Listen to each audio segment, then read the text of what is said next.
Okay, we're going to look at a MasterGMAT sentence correction question together, and we're also going to take this opportunity to get a glimpse at how to deal with the sentence correction questions in general. Now, if you wish, you may actually pause the video for about a minute and a half to try it for yourselves, and then restart the video so we can go over the answer choices together. You can pause the video now. Okay, for those of you who actually tried the question, I hope it wasn't too difficult. Let's go over the question together. At MasterGMAT, we have a technique, the work order, that helps students get to the right answer choices very quickly and efficiently. Now, the first thing we need to do is read the sentence and look for between 0 and 2 mistakes by looking for stop signs. These are special red flags which tell us to watch out for certain error types. So let's give it a read through. Royal inscriptions in which the Assyrian king boasts of felling the mighty cedars of Lebanon and floating them downstream on the river Euphrates to build a temple clearly demonstrates the religious character of imperialist expansion in the ancient Near East and thus is highly valued as a source for the comparative study of religion. Now let's notice our stop signs. At MasterGMAT, one of the more important and one of the first stop signs we actually learn have to do with subject-verb agreement. Now, as soon as we see a verb, such as demonstrates and is, and we notice that they're both singular, we have to look for the actual subject. Let's notice that the subject in this case is all the way over here. It's a plural subject, royal inscriptions. This is our stop sign which states basically there's a long distance between the subject and the actual verbs. Obviously, we have a non-agreement between subject and verb, and so we go to stage 2 of our work order, which is to look vertically at all the answer choices and eliminate any answer choice which contains the same error. Now, obviously, A contains the same error. We don't need to waste our time with that. Get rid of that.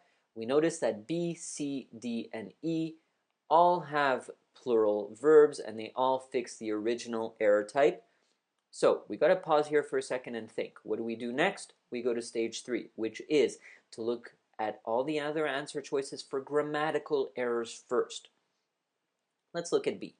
B states, clearly demonstrate the religious character of imperialist expansion in the ancient Near East and thus. Okay, let's notice something here. We're missing a verb after the thus. The original verb is.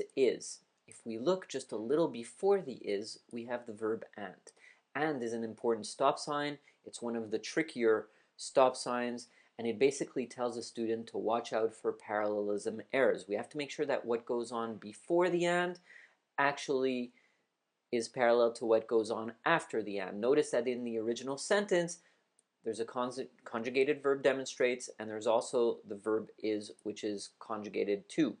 So those are perfectly parallel. However, in answer choice B, we only have demonstrate and we don't have the is.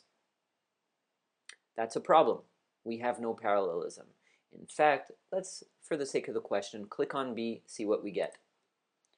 Ooh, now look here, look what we have. At MasterGMAT, we actually have a very important tool. It's called the time awareness tool. Now, the time awareness tool is actually a really important tool to basically train the student to become more aware of how long it takes to answer a question. Oftentimes, students are simply not aware enough of how long they take to answer the questions, and this can affect them as time goes by towards the end of the section, where they end up guessing too many questions because they just didn't know how to manage their time properly.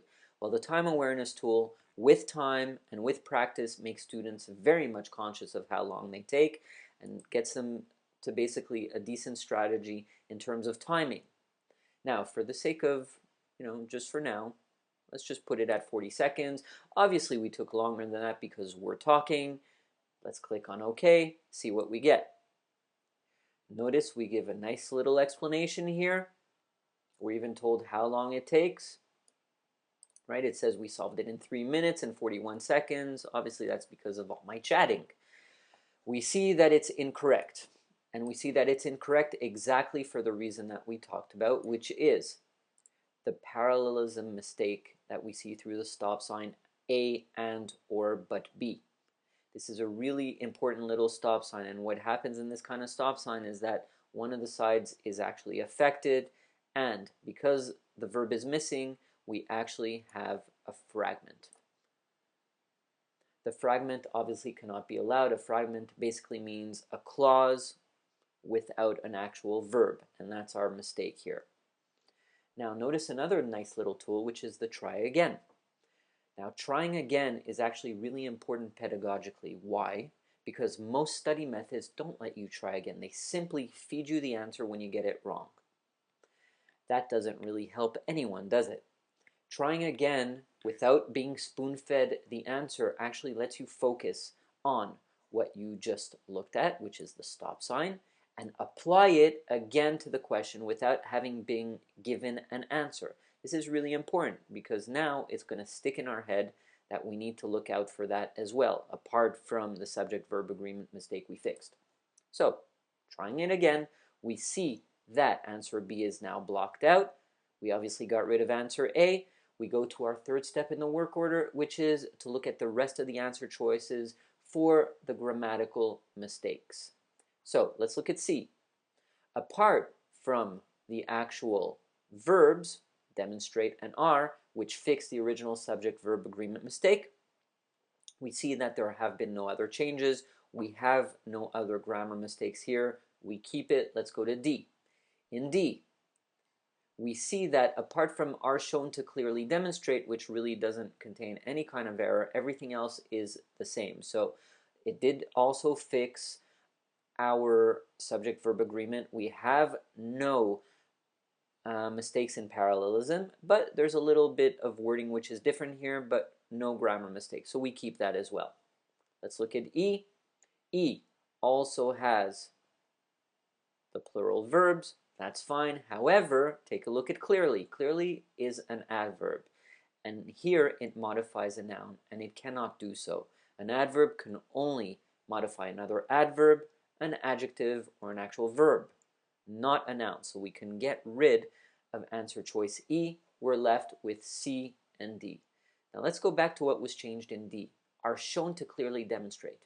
The next stage in our work order after we looked for grammar mistakes, if we have any answer choices that are left, such as C and D, we look for stylistic errors, such as redundancies.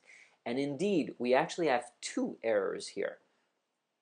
We have the are shown, which is the passive, which is not preferred in the GMAT. It's not that the passive is wrong, it's just that if there's an answer choice that does not have the passive, meaning it contains an active verb and is right in every other aspect, we keep that. So the passive is clearly not preferred by the GMAT people, but check this out as well. Are shown to clearly demonstrate. Here we have just basic repetition. This is redundant. We actually don't need all that wordiness, and we don't need to be told the same thing twice. So we have C, which is preferable than D. Let's click on C. And we have a well done, of course. And we also see that in the correct answer choice, we also give you the stop sign again, so as to basically reinforce what was learned over here so you don't actually forget it. So here we have it. That was a sentence correction question for MasterGMAT, and next time we're going to look at another question and we're going to try to bring it up in level.